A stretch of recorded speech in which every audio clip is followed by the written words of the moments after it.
Ouais. Voilà mon titi. Voilà bibi, qu'est-ce que tu fais?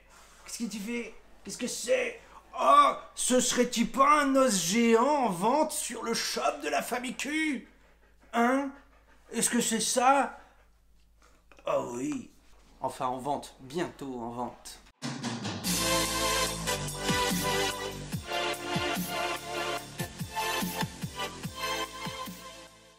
Oh là la famille, c'est Q et bienvenue sur une nouvelle vidéo et première vidéo filmée là-haut. Alors comme tu le vois, c'est un peu vachement blanc, ça manque de décoration et tout, mais l'important c'est qu'on est en train de filmer la première vidéo à l'étage. Aujourd'hui on se retrouve pour discuter du fameux, le fameux cliché, tu sais, de retirer la gamelle du chien pendant qu'il bouffe. Il existe depuis plus longtemps que je suis né sûrement un conseil qui dit aux gens qui ont un chien de premièrement mettre leurs mains dans la gamelle pendant qu'ils bouffent et secondement carrément retirer la gamelle de la gueule du chien. Et surtout ils te disent de faire ça pendant que le chien est chiot, évidemment, parce que depuis le début je dis chien, mais on pense surtout à de l'apprentissage de l'éducation du chiot. Donc t'as un petit chiot là, il a 2-3 mois, et en fait on te conseille en gros de lui retirer la gamelle. Voilà, tu prends la gamelle, tu prends, et le chiot il peut plus bouffer tant que le maître dominant n'a pas décidé qu'il pouvait rebouffer.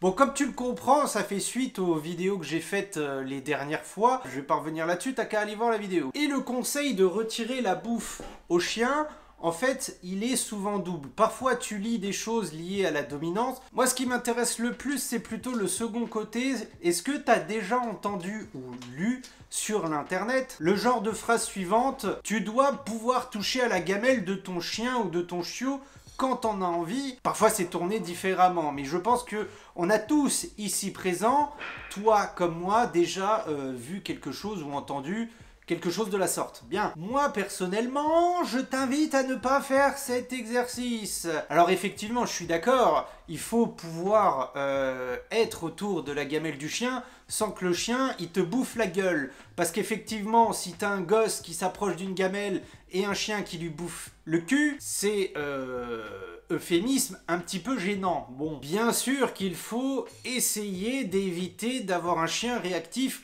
autour de sa bouffe. C'est une évidence. Mais pourquoi je t'invite à ne pas réaliser cet exercice-là pour y arriver? Tu risques justement de rendre ton chien réactif autour de sa bouffe. Et oui. Pourquoi? Parce qu'en fait, le chien, je te traduis un peu tout le bordel, mais en gros, le chiot, il est à fond sur sa bouffe. Et là, t'as un Mickey qui est toi ou moi, Jean lambda, maître voulant faire bien les choses, mais qui malheureusement écoute de mauvais conseils, je te jette pas la pierre, ça nous est arrivé à tous, qui décide de lui retirer sa bouffe. Et là, le chiot, il est en PLS. Et du coup, tu fais quoi? T'es en train de lui apprendre que sa bouffe, pendant qu'il mange, peut disparaître. Et c'est à ce moment-là que le chiot peut faire ce qu'on appelle de la protection de ressources. Et pourquoi il ferait de la protection de ressources? Parce qu'il va vouloir protéger sa bouffe, puisque, excuse-moi, mais le chien, ça le fait pas kiffer de voir sa bouffe disparaître sous ses yeux. Juste une image, mets-toi là en tête si tu veux, à titre d'illustration. Imagine un cul, admettons, il arrive enfin à tenir une diète sur une semaine relativement propre, il décide de se faire un cheat meal.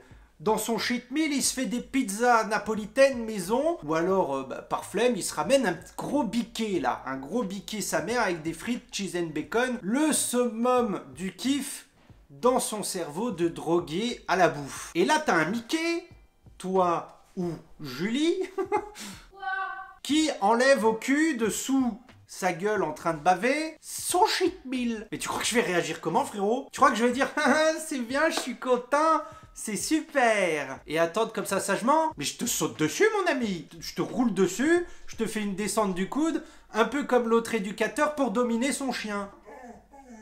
Même Olivier en est attristé là de ce que je suis en train de raconter. Mais oui, c'est triste. Donc retiens ça, c'est le plus important. Et du coup, je passe au troisième et dernier temps de la vidéo avec une démo juste après. Il y a plusieurs choses que tu peux mettre en place. J'en referai une vidéo à part entière qui durera longtemps sur juste ça.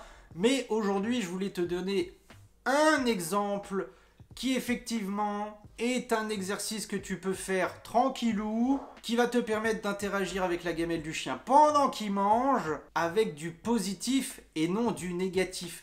puisque retirer la gamelle du chien, c'est négatif. On soustrait la gamelle du chien, c'est négatif. Et toi, au contraire, tu veux quelque chose de positif, et je t'invite à rajouter quelque chose. C'est-à-dire, si tu veux interagir avec la gamelle du chien et que tout se passe bien et lui apprendre que pas de stress, je vais pas te retirer ta bouffe, au contraire, je fais quoi ?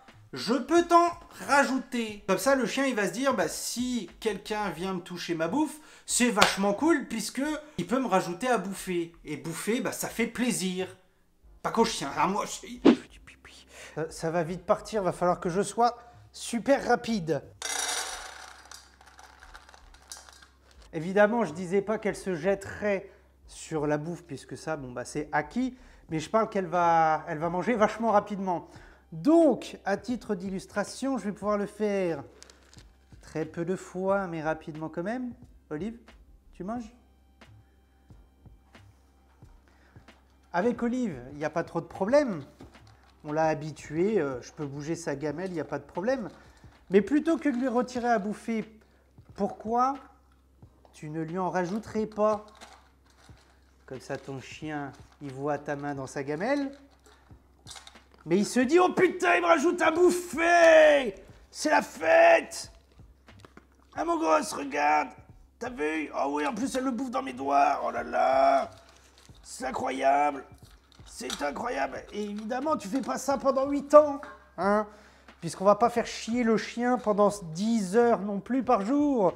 Hein? Je lui file à bouffer un petit peu, ça se passe bien. Je laisse la bête terminer de manger en toute quiétude, n'est-ce pas? Parce que là, il est bien, là. Oh oui, c'est beau ça. Et pour que ton chien voit bien que c'est sympa ce que tu fais, tu peux effectivement lui en rajouter un petit peu. Hein? Bon. Ne fonctionne pas non plus comme un distributeur à croquettes automatique, en mode toutes les 3 secondes que le chien bouffe, tu lui en mets. Tu le fais un petit peu. Si tu veux à la fin, tu lui en rajoutes un petit peu. Et puis voilà, terminé. Le chien est content. Bah oui, parce qu'il a mangé encore plus. Bah oui. C'est comme le cul quand il est content, quand Julie lui laisse à bouffer parce qu'elle a un plus petit ventre et qu'elle ne peut pas tout terminer. N'est-ce pas?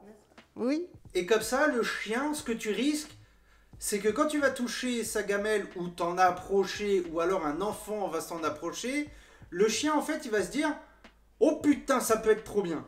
Oh. Bref, c'est fini pour ce que j'avais à te dire là, assis peinard, dans le canapé vert avec le mur blanc, mon sweat blanc. La déco n'est pas ouf, mais l'important est ailleurs, et je te fais un bisou.